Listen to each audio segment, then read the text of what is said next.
Maganda ba talaga ang diskarte nyo or nanlalamang lang kayo? Hindi na natapos tong usapan natin sa diskarte. By definition, diskarte is resourcefulness eh. If you will directly search the meaning of diskarte, lalabas doon is resourcefulness. If you ask others, ang sasabihin nila sa inyo is work efficiency. Tipong mas marami kang natatapos kaysa sa compared sa iba, doon sa same input nyo. Diba? Mas maganda yung diskarte mo. Mas marami kang natatapos eh, di ba? You are very efficient.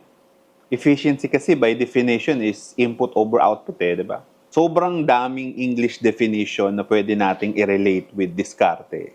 Sobrang daming opinions na pwede nating sabihin na tamang diskarte. Ganun.